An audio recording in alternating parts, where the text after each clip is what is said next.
तो अभी लास्ट वाले वीडियो में जो है सरफेस इंटीग्रल का जो लास्ट वीडियो देखा उसमें हमने देखा था कि ये जो एफ वेक्टर दिया हुआ होता है साथ में डबल इंटीग्रल में सरफेस एन कैप और डी ए, इन सब का मीनिंग क्या होता है। तो इन्हीं को जो है वो वहाँ पे थ्योरेटिकली हमने समझा था, ठीक है। अभी इस एक क्वेश्चन के थ्रू समझते हैं ये कि डबल इंटीग्रल जो कैलकुलेट करते हैं सरफेस इंटीग्रल, उसमें एक्चुअल में इन चीज़ों का जो है वो क्या सिग्निफिकेंस है और किस मतलब एन कैप का क्या सिग्निफिकेंस है, ये कैसे कैलकुलेट करते हैं। साथ में सरफेस दी हुई है जैसे वो सरफेस है उसको ड्रॉ करना पड़ेगा पहले, फिर क्यों, क्योंकि प्रोजेक्शन लेना पड़ता है, प्रोजेक्शन के बिना ये डी जो है वो निकलता नहीं है। इन सब चीज़ों का इस पूरे इंटीग्रल में जो चीज़ें हैं उन्हीं को एक क्वेश्चन के थ्रू समझते हैं, ठीक है। तो यहाँ पे एक दिया हुआ है कि ये वाला सरफेस इंटीग्रल कैलकुलेट करना है जिसमें एफ ये दिया हुआ है और सरफेस जो है ना वो इस प्लेन का 2x + 3y + 4z = 12 का फर्स्ट ऑक्टेंट में जो पोर्शन है वो वाला है। तो ax + by + cz = d, ये क्या है, प्लेन की इक्वेशन होती है। तो ज़रा एक बार देखते हैं फर्स्ट ऑक्टेंट में इसका जो सरफेस है वो किस तरह का दिखाई देता है। तो ये वाला एक बार ड्रॉ कर लेते हैं ज़रा।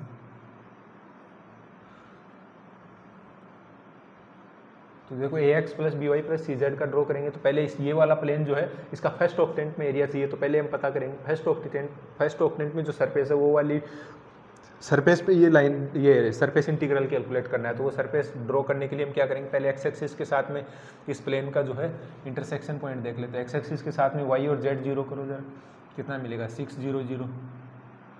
वाई पे क्या मिलेगा 0 4 0, ठीक है। और जेड पे क्या मिलेगा 0 0 3, ठीक है। अब ये वाला प्लेन जो है इन वाली कोऑर्डिनेट एक्सिस को यहाँ पे कट कर रहा है। इन तीनों को अगर ज्वाइन करेंगे तो ये प्लेन का पोर्शन जो है ना इस ये वाली ये एक्सिस और ये एक्सिस के ऊपर ऐसे एक ये वाले ट्रायंगुलर टाइल टाइप का समझो है ना, ये ऐसे वाला एरिया है। ये वाली मतलब ये आउटसाइड वाली जो सरफेस है ना, ये वाली पूरी सरफेस है। इस सरफेस एस के ऊपर ये double integral line integral calculate करना है, ठीक है। अब इसी सरफेस, ये वाला जो सरफेस है ना, इसी सरफेस के ऊपर ये जो एन कैप होता है इसी सरफेस का आउटवर्ड नॉर्मल होता है ना, आउटवर्ड नॉर्मल। तो इसका आउटवर्ड नॉर्मल निकालेंगे तो ये वाली सरफेस जो है बाउंडेड किससे है, ये वाले रीजन, ये वाली लाइन करो, ये वाले करो और ये वाले करो, ये तीन लाइन जो है इन लाइन से मतलब कवर्ड है। तो इन तीनों लाइंस के ओरिएंटेशन राइट हैंड रूल से हम आउटवर्ड नॉर्मल का डायरेक्शन जो निकालते हैं वो इन करो के अलोंग जो है वो राइट हैंडेड रूल लगाओ। राइट हैंडेड रूल लगाएंगे तो इस एन कैप, इसका जो एन कैप आएगा वो क्या आएगा, इस सरफेस के परपेंडिकुलर इस डायरेक्शन में, मतलब सरफेस के परपेंडिकुलर बाहर की तरफ में आएगा एन कैप का डायरेक्शन, ठीक है। अब वो एन कैप कैलकुलेट करते हैं। अब देखो किसी भी सरफेस, इसमें इस इंटीग्रल में एफ वेक्टर दिया हुआ है, सरफेस एस हमको मिल गई ये वाली, ठीक है। ये एक ही सरफेस है अभी है ना, ठीक है। ये वाला मिल गया और डी वगैरह ये सब कैलकुलेट करेंगे बाद में। उससे कैलकुलेट करने से पहले हम देखते हैं एन कैप क्या होता है। एन कैप क्या होता है, सरफेस के ऊपर आउटवर्ड नॉर्मल। आउटवर्ड नॉर्मल होता है तो हमको पता है कोई भी सरफेस क्या होती है। देखो कोई भी function F of X Y Z, वो पुराने वाले वीडियो में बताया था, एक्स वाई जेड फंक्शन का कोई भी एक रिलेशन जो होता है ना वो किसी सरफेस को रिप्रेजेंट करता है। जैसे वाई = fx होता है ना, वाई = fx क्या होता है, किसी कर्व को ड्रॉ करता है एक्स और वाई कोऑर्डिनेट प्लेन में है ना। वैसे ही अगर एक से ज़्यादा वेरिएबल इन्वॉल्व हो ना तब वो वाला जो फंक्शन होता है वो किसी सरफेस को रिप्रेजेंट करता है। यहाँ पे ये प्लेन रिप्रेजेंट कर रहा है, ठीक है। अब किसी भी सरफेस के ऊपर नॉर्मल जो निकालते हैं ना वो कैसे निकालते हैं, उस सरफेस का ग्रेडियंट कैलकुलेट करके। ग्रेडियंट जो होता है किसी सरफेस पे क्या होता है, नॉर्मल वेक्टर देता है, ठीक है। अब यहाँ पे हमको जो है नॉर्मल वेक्टर की ज़रूरत है, नॉर्मल वेक्टर की ज़रूरत है। तो ये वाली जो सरफेस है ये क्या होगा, ये किसी एफ से रिप्रेजेंट की जाएगी, मतलब कोई एफ होगा ना जो इसको गवर्न कर रहा होगा। तो एफ क्या है वहाँ पे 2x + 3y + 4z - 12 = 0, वो कंबाइंडली एक एफ है ना। अब उसका क्या कैलकुलेट करना है, ग्रेडियंट, क्योंकि ग्रेडियंट नॉर्मल वेक्टर देता है। तो ग्रेडियंट कैलकुलेट करेंगे तो उसका क्या आएगा, एक बार देख लेते हैं ज़रा। तो एन कैप निकालना है तो एन कैप क्या होता है, ग्रेडियंट एफ और साथ में ये कैप यूनिट वेक्टर है, यूनिट वेक्टर है तो इसकी मैग्नीट्यूड से डिवाइड करना पड़ेगा, ठीक है। तो ये क्या आएगा, इसका ग्रेडियंट किसी फंक्शन का कैसे निकाल सकते हैं, del/del x i cap plus del/del y j cap plus del/del z k cap. उसमें पूरा फंक्शन f डाल दो है ना, इंडिविजुअल f पूरा डालने का मतलब पहले इसके बाद f के पहले f जो है वो x के रिस्पेक्ट में पूरा डिफ्रेंशिएट होगा, फिर y के रिस्पेक्ट, फिर z के रिस्पेक्ट में जो भी आएगा वैल्यू है ना। अगर वहाँ पे f क्या दिया हुआ है 2x + 3y + 4z - 12 = 0, तो उसको यहाँ पे डालेंगे 2x + 3y + 4z - 12 ठीक है। इसको डालेंगे तो हमारे पास ये वाला वेक्टर जो निकल के आएगा, अच्छा इसके साथ में इसका ग्रेड एफ भी कर देंगे मैग्नीट्यूड, तो जो वेक्टर निकल के आएगा उसका मैग्नीट्यूड, ठीक है। तो ये निकल के आएगा, इसको पूरा एक साथ अंदर में लेके जाएंगे तो इसको पूरा एक साथ अंदर में लेके जाएंगे तो ये क्या आएगा, एक्स के साथ में इसका पूरे का डेरिवेटिव 2i कैप, फिर इसका पूरे का y के रिस्पेक्ट में डेरिवेटिव 3j कैप, फिर पूरे का z के रिस्पेक्ट में कितना आएगा 4k कैप, और ये आ गया नॉर्मल वेक्टर, है ना। अभी हमको चाहिए यूनिट वेक्टर चाहिए, तो इसके मैग्नीट्यूड से डिवाइड करेंगे तो 16 और 9 25 और 4 29, ठीक है। उसके मैग्नीट्यूड से डिवाइड किया तो ये हमको मिल गया यूनिट वेक्टर, ठीक है। अब देखो उसमें f दिया हुआ है, n मिल गया, ठीक है। और सरफेस क्या होती है, ये वाली सरफेस, यहाँ पे ये जो ध्यान देखना, ये वाला जो लाइन इंटीग्रल कैलकुलेट कर रहे हैं ये ओपन सरफेस पे कैलकुलेट कर रहे हैं, ओपन सरफेस ही तो है ना ये वाला एरिया सिर्फ बोला गया है, ये वाला एरिया बोला गया है, तो क्या इस सरफेस में इस वाली साइड से उस वाली साइड में जो है किधर से भी जा सकते हो, है ना, मतलब पूरी सरफेस को आप ट्रेवर्स कर सकते हो अंदर और बाहर में, तो ये एक ओपन सरफेस है, ठीक है। ओपन सरफेस है तो ओपन सरफेस उस पर उसका एन कैप कैलकुलेट कर लिया। अब देखो डी ए कैसे कैलकुलेट करते हैं, इस इंटीग्रल को कैलकुलेट करने के लिए डी ए चाहिए हमको, है ना। तो डी ए क्या होता है, इस वाली सरफेस का इनमें से किसी भी कोऑर्डिनेट प्लेन्स के ऊपर, ये जो कोऑर्डिनेट प्लेन है ना एक्स वाई वाई जेड और जेड एक्स के ऊपर प्रोजेक्शन, तो ये वाली जो सरफेस है इसका प्रोजेक्शन एक्स वाई पे भी ले सकते हैं, वाई जेड पे भी ले सकते हैं और जेड एक्स पे भी ले सकते हैं, और उसके बाद वो इंटीग्रल कैलकुलेट करेंगे तो तीनों में सेम आना चाहिए, ठीक है। तो ये वाली सरफेस का एक बार प्रोजेक्शन देखते हैं, क्योंकि प्रोजेक्शन के बिना जो है, देखो सरफेस ड्रॉ किए बिना, उसका क्लियर आइडिया के बिना आप प्रोजेक्शन नहीं ड्रॉ कर सकते, ठीक है। तो जैसे एक्स वाई प्लेन पे हम इसका प्रोजेक्शन ड्रॉ करें, ये एक्स, ये वाई और ये जेड, तो इस पे प्रोजेक्शन ड्रॉ करेंगे इस सरफेस का, प्रोजेक्शन का मतलब इसका टॉप व्यू देखेंगे, है ना। तो इसका टॉप व्यू देखेंगे तो कैसा दिखेगा, ये 0 6 0 0 पे कैलकुलेट कट कर रहा है, ये 0 4 0 पे इसको कट कर रहा है, तो ये वाली सरफेस का प्रोजेक्शन एक्स वाई प्लेन पे क्या आएगा, ये वाला, ठीक है। ऐसे इस सरफेस का प्रोजेक्शन जो है वो वाई जेड पे क्या आएगा, ये वाला ट्राइंगल, ठीक है। और ये होगा 0 4 0, ये होगा 0 0 3, ठीक है। ऐसे ही इसका एक्स जेड पे प्रोजेक्शन क्या होगा,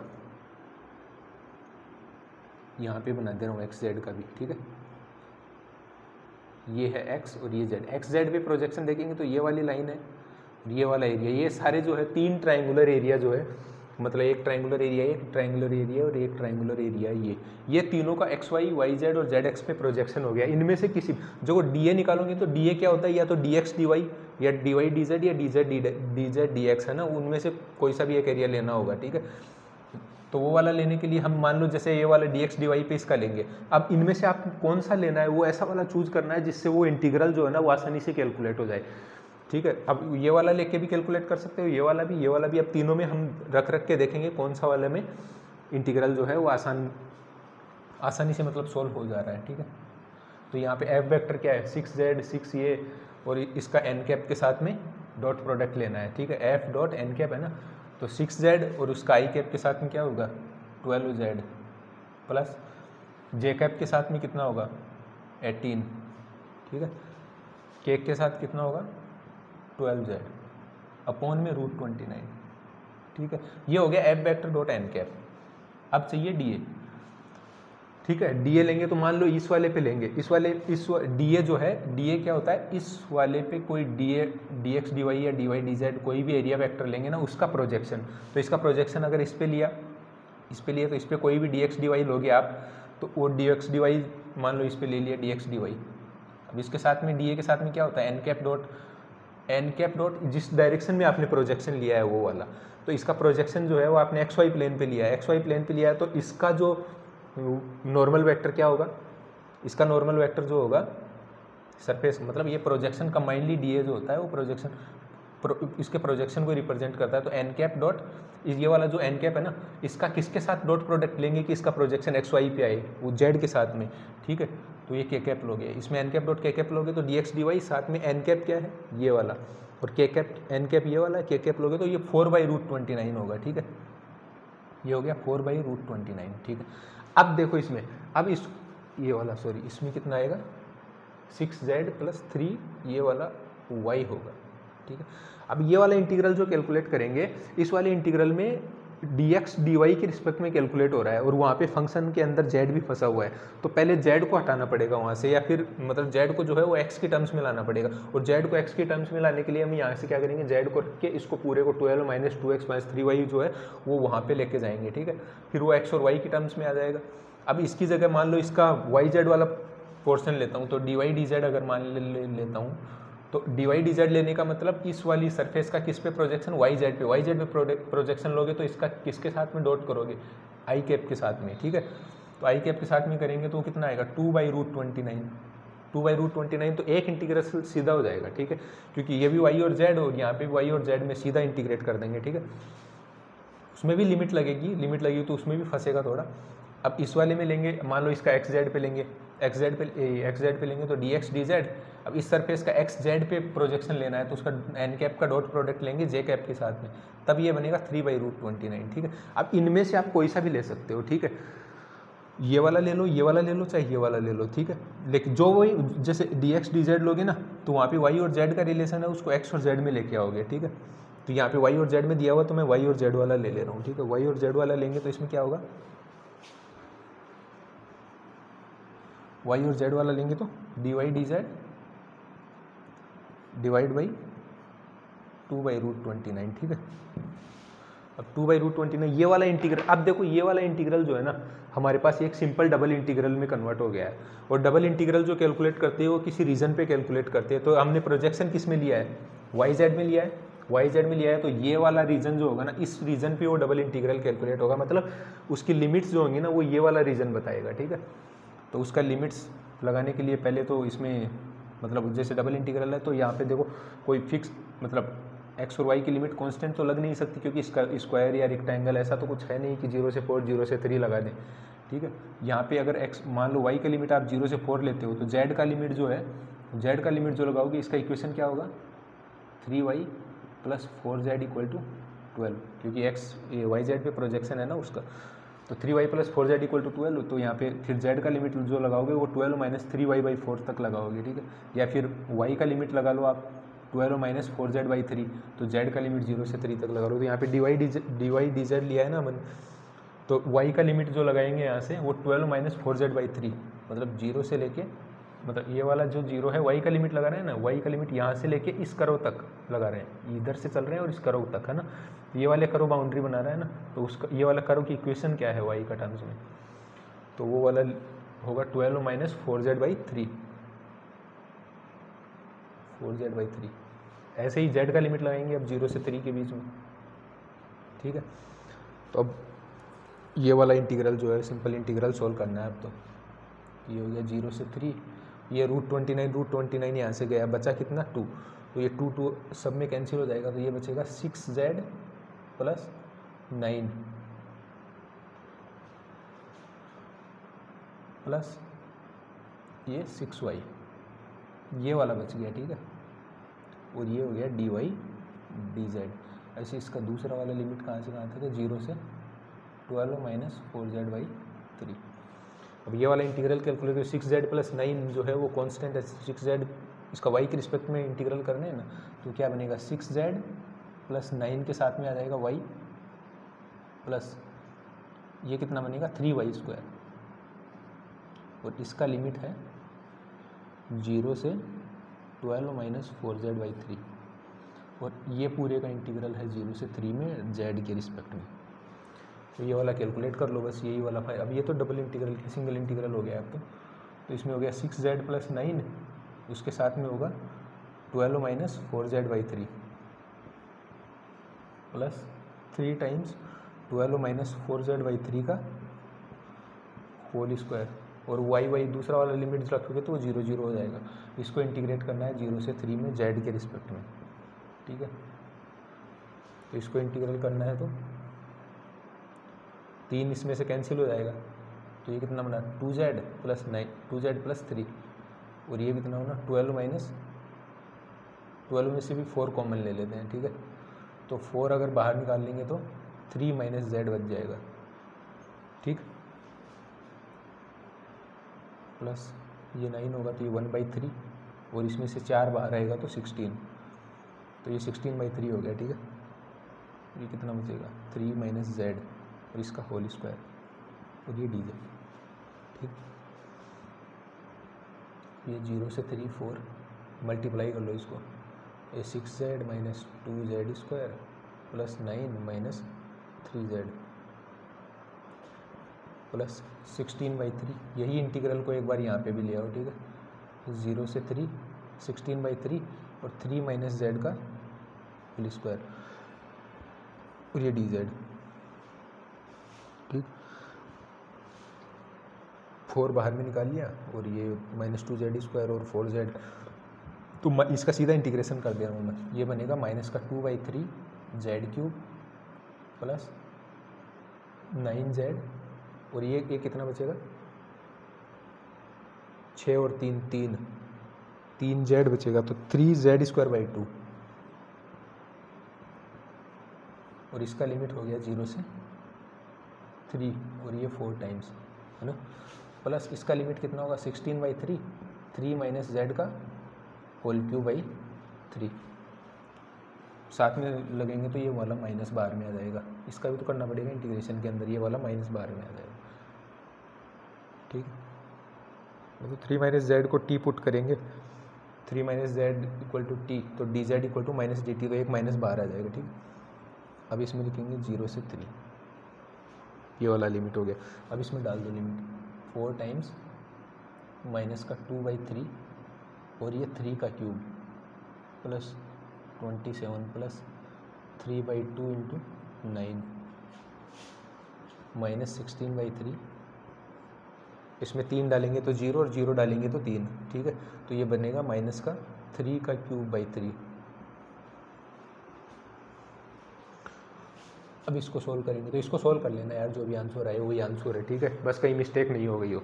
बाकी वो वाला मेन एरिया जो समझना था ना, वो हमको ये समझना था कि कैसे प्रोजेक्शन लेते हैं, उन सारी टर्म्स को जो है वो इंटरप्रेट कैसे करना है। एफ दिया हुआ था, एन कैप जो है वो कैसे निकालना है, एन कैप के बाद में सरफेस, एन कैप जो निकालना है उससे पहले हमको सरफेस देखनी है ओपन है कि क्लोज है। अगर ओपन सरफेस यहाँ पे तो एक ही सरफेस दी हुई, अगर मान लो ये वाले सरफेस एन कैप कैलकुलेट कर लिया, उसके बाद में dx dy calculate, dx dy जो वो dA निकालना है ना, वो क्या होता है, वो जो गिवन सरफेस होता है उसका कोऑर्डिनेट एक्सिस पे प्रोजेक्शन लेते हैं। ठीक है, तो ये सारा कैलकुलेट कर लेंगे। अब मान लो इसके अंदर ये वाला इंटीग्रल तो चलो एक इंटीग्रल हो गया, अब मान लो इसके अंदर ये क्लोज्ड इंटीग्रल, क्लोज बोलता कि ये सरफेस जो है ना ये क्लोज सरफेस है, तब क्लोज सरफेस कब होती है, ये जो प्लेन है ना, इस प्लेन ने यहाँ पे कट किया, यहाँ कट करने के बाद में देखो नीचे भी 3 सरफेस क्रिएट हो रही है, एक ये वाली सरफेस, एक ये वाली सरफेस, एक ये वाली सरफेस, तो ये टेट्राहेड्रॉन टाइप का कुछ बन रहा है ना, ये वाला टेट्राहेड्रॉन टाइप का कुछ बन रहा है। तो इस पे एक इंटीग्रल जो आपने इस सरफेस पे कैलकुलेट किया है ना, करोड़ वाली पे, इधर वाली पे, वही सेम तरीके का इंटीग्रल अब उन पे भी कैलकुलेट करना पड़ेगा, क्योंकि क्लोज सरफेस का मतलब उन तीनों ने भी, वो जो तीनों प्लेन्स है ना, ये और ये वाला अंदर वाले जो है, उन्होंने इस सरफेस को बाउंड कर रखा है, मतलब ये पूरा टेट्राहेड्रॉन जो है कुछ वॉल्यूम बाउंड कर रहा है। अब उसके अंदर तो नहीं जा सकते, तब वो क्लोज सरफेस होगी। अब क्लोज सरफेस होगी तो आपको चारों इंटीग्रल कैलकुलेट कर लेंगे, पहले इस सरफेस पे, फिर इस सरफेस पे, फिर इस सरफेस पे और फिर इस वाली सरफेस के ऊपर, 4 अलग अलग इंटीग्रेशन करके सालों का सम करना पड़ेगा। अब उस तरह का ये काफ़ी हेक्टिक काम हो जाता है। तो उस वाले क्लोज्ड सरफेस होती है ना, तब वाली प्रॉब्लम्स को डील करने के लिए हमारे पास एक थ्योरम होती है, डाइवर्जेंस थ्योरम। ऐसे ही ओपन सरफेस, जैसे ओपन सरफेस दी हुई इस सरफेस को ऐसे कैलकुलेट कर रहे हैं ना, इसको अगर हम स्टोक्स थ्योरम से कैलकुलेट करेंगे तो 2 मिनट में कैलकुलेट हो जाएगा। जैसे दोनों थ्योरम जो होते हैं, स्टोक्स थ्योरम और डाइवर्जेंस थ्योरम, ये दोनों आपको तभी जब मैं बताऊंगा उससे पहले आपको सबसे पहले पता होना चाहिए कि ओपन सरफेस का मतलब क्या है, क्लोज सरफेस का मतलब क्या है, और स्टोक्स थ्योरम कब अप्लाई होती है, डाइवर्जेंस थ्योरम कब अप्लाई होती है, वो उनके बिना पता ही नहीं चलेगा। क्योंकि डाइवर्जेंस थ्योरम जब अप्लाई होती है तो उसके लिए क्लोज्ड हमको सरफेस चाहिए। तो अगर यहाँ पे डाइवर्जेंस अप्लाई करने को होता तो हमको ये चारों इंटीग्रल वेरीफाई करने को बोलता, तो पहले ये चारों इंटीग्रल कैलकुलेट करने पड़ते और फिर वो दूसरी साइड स्टोक्स की कैलकुलेट करते, तो वो आसानी से कैलकुलेट हो जाती है ना। तो डाइवर्जेंस थ्योरम, स्टोक्स थ्योरम का सिग्निफिकेंस क्या है, वो क्लोज सरफेस, ओपन सरफेस, इन सब के थ्रू हम पता करेंगे अगले वाले के अंदर कि कैसे डाइवर्जेंस थ्योरम जो है बड़ी बड़ी प्रॉब्लम्स जो आसानी से उससे सोल्व हो जाती है। तो ये वाली एक प्रॉब्लम जिसमें सरफेस इंटीग्रल को बेसिक समझने की कोशिश की। इससे पहले थ्योरेटिकल वाले लेक्चर में मैंने बताया था सरफेस स्टोक्स थ्योरम, जो स्टोक्स थ्योरम नहीं सॉरी सरफेस इंटीग्रल जो है उसमें सरफेसेस क्या कितने टाइप की होती है और साथ में इसके अलग अलग टर्म्स का मीनिंग बताया था। ठीक है, और अभी इसमें इन टर्म्स को जो है वो अप्लाई कैसे करते हैं, एक्चुअल में जो मीनिंग होता है उसको अप्लाई कैसे करते हैं वो देख लिया है, ठीक है। तो आगे स्टोक्स थ्योरम के गेट के कुछ क्वेश्चन लेके आता, तो गेट में देखना कुछ बड़े बड़े क्वेश्चन आ रखे हो, लेकिन वो गेट में 2 मार्क्स से ज़्यादा कोई क्वेश्चन आता नहीं, तो बड़ा बड़ा कैलकुलेशन तो वहाँ होगा नहीं, इतना तो क्लियर है। तो वो अच्छी अच्छी प्रॉब्लम्स में लेके आऊँगा, कैसे देखना वो एक एक मतलब इतने इतने एरिया के अंदर सोल्व कर देंगे। ज़्यादा से ज़्यादा मतलब 1 मिनट पेन चलाना पड़ेगा आपको, 2 मिनट पेन चलाना पड़ेगा उनको सोल्व करने के लिए, लेकिन उनको अप्लाई कैसे करना है और क्वेश्चन को समझ के उन गेट वाली प्रॉब्लम्स को सोल्व करेंगे ना, तो उनमें देखना पड़ता है हमको कि कहाँ पे स्टोक्स डाइवर्जेंस वो सब अप्लाई हो रही है। मोस्टली जो क्वेश्चन आते हैं ना उनमें सरफेस जो है वो इस तरीके से दी होती है, लेकिन वो हमको बताता नहीं है क्लोज सरफेस है ओपन सरफेस है। क्वेश्चन में जो है उसकी लैंग्वेज में वो इस तरीके से मेंशन होता है कि हमको मतलब खुद से जजमेंट करना होता है उसमें, ठीक है। तो ठीक है, ये वाला लेक्चर आज के लिए। बाकी नेक्स्ट प्रॉब्लम गेट की कुछ लेके आता हूँ जो अच्छी अच्छी प्रॉब्लम्स होगी, ठीक है। धन्यवाद।